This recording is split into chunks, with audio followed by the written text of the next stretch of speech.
Good morning, first period. Welcome back to English class. Today is Thursday, April 16th, and we are going to be writing the body paragraphs for your essay today.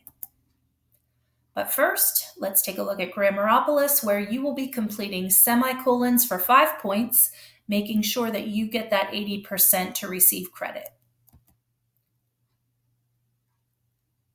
Looking back at our notes on writing an argumentative essay, these are the same notes that you had from 2 days ago, but for today we're going to focus in on providing solid evidence for support and addressing counterclaims.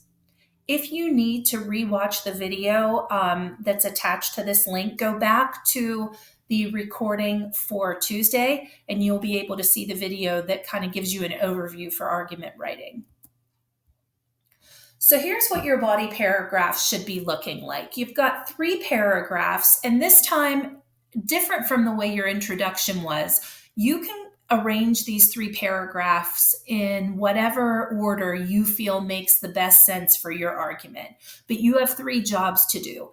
The first 2 paragraphs are kind of the same. So you're going to be offering up one example of explicit evidence, which I will see in quotation marks because you're pulling it right from the story, and following it with your implicit explanation of why that quote is so important to your defense.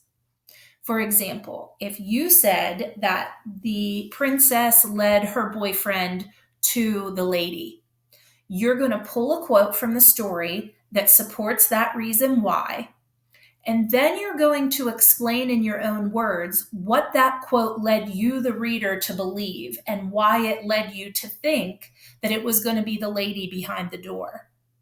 So then you move on to another paragraph and you do the same exact thing with a different quote, okay?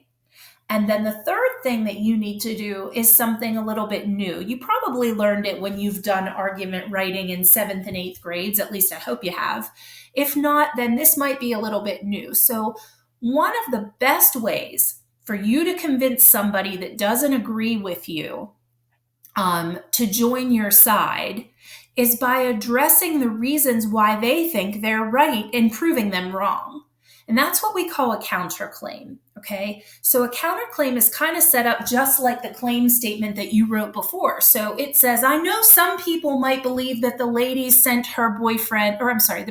sent her boyfriend to the tiger, and they might believe this because, and you give a reason. And then you spend that paragraph explaining why that reason isn't correct. And you end the paragraph by returning to your point that the princess sent her boyfriend to the lady. Okay, so you start with what the other side thinks and you write that as a counterclaim. You spend your paragraph explaining why that is not correct, and then you end by coming back to your point that you started with. Okay, and when I say that you started with, I mean that you made a claim about in the introduction. All right, so your body paragraphs, you're going to have 3 total paragraphs. 2 of the 3 are set up the same. The third one is your counterclaim. Okay, you will have focus correction areas to get your grade, and this time the body is worth 10 points. So here's where those points come from. 3 of the points are coming from the evidence that you pulled directly from the text, and we know that is called explicit evidence. I should see them in exact words from the story. I should see them set up with quotation marks around them, and they should start the paragraph, okay? I should also see an explanation of why that explicit evidence is so important. And that's your implicit information. So you're getting 3 points for that, okay? I'm looking for it in 2 out of the 3 paragraphs, just like I'm looking for explicit evidence in 2 out of the 3 paragraphs, okay? So you're going to explain why the quote is important, and you're going to lead your reader to understand how the explicit information led us to believe your claim. The third FCA is also 3 points, and that's your counterclaim, addressing the other side's defense. So you clearly address the strongest argument from the opposing side, including a reason, which is your counterclaim, and written just like your claim. explain how that argument does not hold up, and then return to your point. Now, when we have written in the past, we've talked about non-negotiables, and most of the time those non-negotiables were things like spelling and run-on sentences and fragments. By the way, guys, I'm seeing really drastic improvement in spelling errors and in fragments. But the one thing I am still noticing are run-on sentences because you're missing that comma and a conjunction to join the two sentences together. So make sure you're looking for run-ons as you write. But this time your 1 point is for transition words. Okay, so at the beginning of every paragraph, you should have a transition. What I don't want to see is first, second, and third, because you guys are academic students and you are way smarter than that. Okay, so I want to see things like most importantly, or early in the story, or different, depending upon what it is that you're going to write about. Come up with a transition that leads us into what you're about to say, and make sure you follow that transition with a comma.